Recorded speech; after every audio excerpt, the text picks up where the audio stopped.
The death of Dan Rivera, why haunted artifacts should never go on tour, a true paranormal tragedy. Before the headline, before the whispers of curses and possession, Dan Rivera was a son, a friend, a seeker of truth. He wasn't chasing fame, he was chasing understanding. And yet it was the very thing he loved that took him from us. This is not just a paranormal story, this is a eulogy, this is a warning. Dan Rivera believed there was something beyond the veil of life. He gave over 2 decades of his life to investigating haunted locations across the United States, from the Waverly Hills Sanatorium to the Eastern State Penitentiary. Dan wasn't reckless. He followed protocols, protected his team, prayed before every investigation. But in 2025, Dan made one decision that no amount of training could undo. He agreed to take one of the world's most haunted objects, the Annabelle doll, on a national tour. Annabelle isn't the porcelain doll you see in Hollywood. She's a Raggedy Ann doll, and honestly, far more dangerous than she appears. Ed and Lorraine Warren, the legendary demonologists, first encountered Annabelle in 1970. According to their records, a nursing student received the doll as a gift. It began moving on its own. Left disturbing messages, "Help us, help Lou." A friend named Lou was attacked, scratched across the chest by invisible claws. A psychic medium claimed the spirit of a dead girl named Annabelle Higgins had attached to the doll. But the Warrens knew better. It wasn't a girl. It was a demonic entity, pretending. They had the doll exorcised and sealed in their occult museum, placed inside a holy case, blessed weekly. Ed Warren warned, "You don't ever challenge what's attached to Annabelle, and you never take her out." Dan's tour wasn't meant to be disrespectful.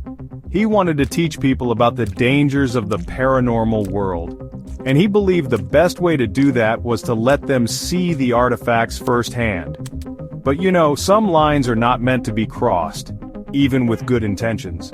Sources close to Dan say he fought for protective protocols.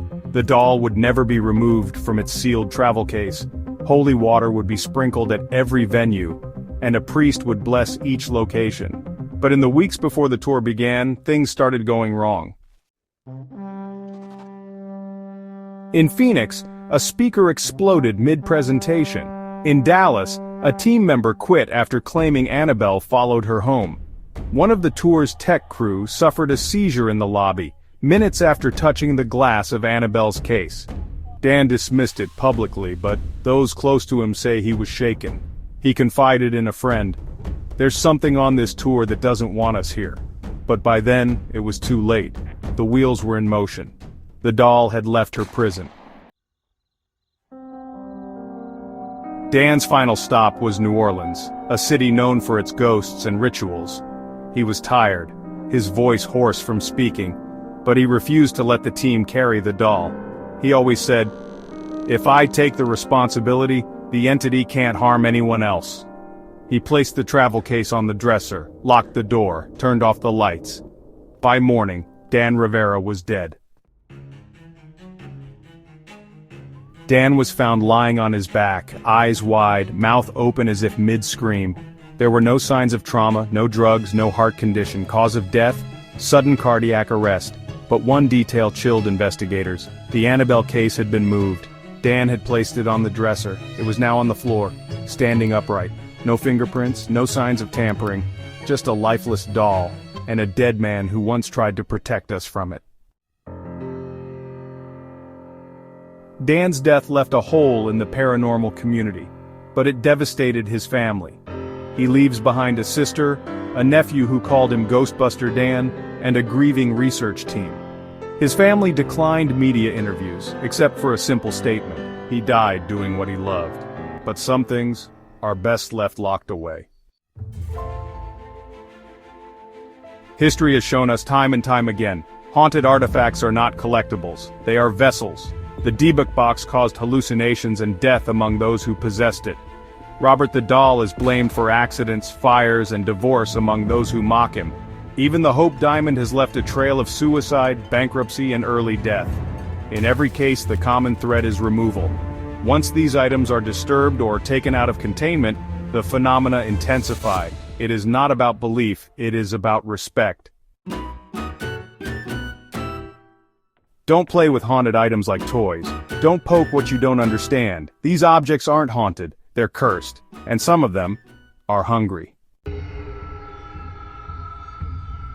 After Dan's death, Annabelle was returned to the Warren Museum under emergency transport. A priest performed a 2-hour exorcism on the travel case. The doll now rests again in her sealed, holy container, where she should have stayed. The Warrens believe the case acted like a spiritual Faraday cage, a barrier between this world and something ancient, malevolent. Breaking that seal even once is like unlocking a door you may never close. Dan's final post wasn't flashy, it wasn't an advertisement, it was a warning disguised as curiosity. We honor his legacy not by fear, but by heeding the warning he gave with his life. Haunted items are not souvenirs, they are stories etched into wood and fabric. They are pain, given form. And when we parade them across the world, we're not just inviting people to see them, we're inviting something else to see us. In loving memory of Dan Rivera, 1984 to 2025, investigator, educator, protector of the unknown. If you or someone you know works with the paranormal, share this story. Let Dan Rivera's legacy remind us all, not every door should be opened, and not every haunted item should ever leave the shadows. Subscribe for more true paranormal cases, cautionary tales, and unsolved mysteries. Leave a comment below to honor Dan or share your experience with haunted objects.